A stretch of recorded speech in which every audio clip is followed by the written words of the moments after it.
જિંદગીની પાઠશાળા. જિંદગીની પાઠશાળા ને એનું એક સ્લોગન છે, બી પોઝિટિવ બી ક્રિએટિવ. જિંદગીની પાઠશાળામાં જ્યારે આપણે ભણવા જઈએ છીએ તો આપણી કેટલી અપેક્ષા હોય છે.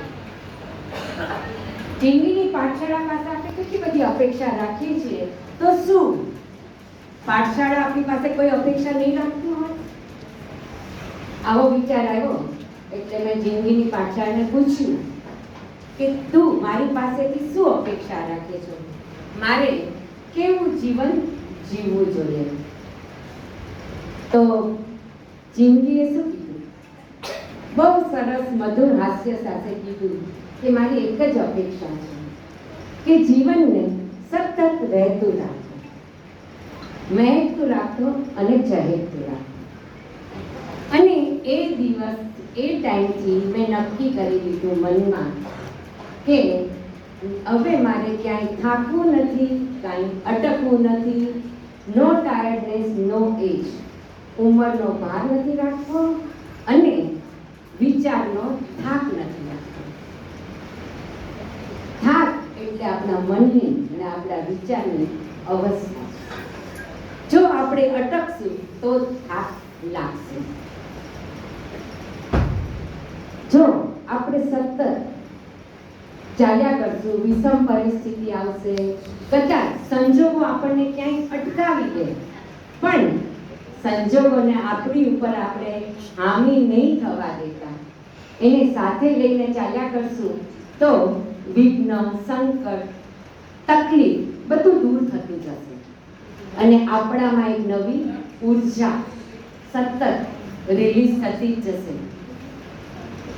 આપણી આજુબાજુ અનેક એવા દાખલા છે. એક તમને દાખલો જણાવો કે જે આપણને હંમેશા ઇન્સ્પિરેશન, મોટિવેશન આપે. તો જ્હોન નામના એક વ્યક્તિની વાત કરીશ. 103મા વર્ષે 2013માં એ ઓફ થઈ ગયા. એને 90મા વર્ષે જીમ સ્ટાર્ટ કર્યું. કેટલામા વર્ષે? 90 વર્ષની ઉંમરે જીમ શરૂ કર્યું અને એને એમાં વર્લ્ડ રેકોર્ડ બનાવ્યો. એટલે જીવનમાં જ્યારે તમે ઉંમરનો ભાર ન રાખો તો તમે જે ઈચ્છો, જે ધારો, જે સમય એ ચોક્કસ કરી શકો. બીજો એક દાખલો બહુ જાણીતો લે તો ઋષભ પંતનો દાખલો. હમણાં તે નજીકના ભૂતકાળમાં એક ટેસ્ટ મેચમાં એના પગના અંગૂઠામાં ફ્રેક્ચર થઈ ગયું રમતા રમતા, એટલે રિટાયર બાય હર્ટ થયો. છેલ્લે એની ટીમને જરૂર પડી તો ફ્રેક્ચર અને પ્લાસ્ટર સાથે એ રમવા ઉતર્યો અને ટીમને જીતાડવા પૂરી કોશિશ કરી. તો આ છે ડેડિકેશન.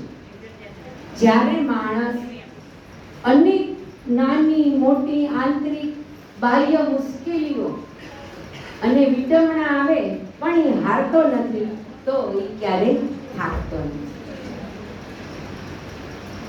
જીવનની પાઠશાળામાં અનેક વિષયો છે, અનેક અધ્યાય છે.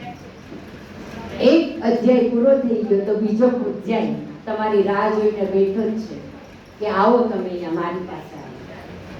અને જ્યારે આપણે આ અધ્યાય હંમેશા ચાલુ રાખશું તો આપણે હંમેશા ક્રિએટિવ, પોઝિટિવ અને ઉર્જાથી ભરપૂર રહેશું. તો મિત્રો, આપણે હવે જે સ્લોગન છે જિંદગીની પાઠશાળાનું, એ હંમેશા યાદ રાખવાનું છે, બી ક્રિએટિવ, બી પોઝિટિવ. જીવનની પાઠશાળામાં નવું નવું રોજ રોજ શીખતા રહીએ, ચાલતા રહીએ, હસતા રહીએ અને ખુશ રહીએ. Thank you.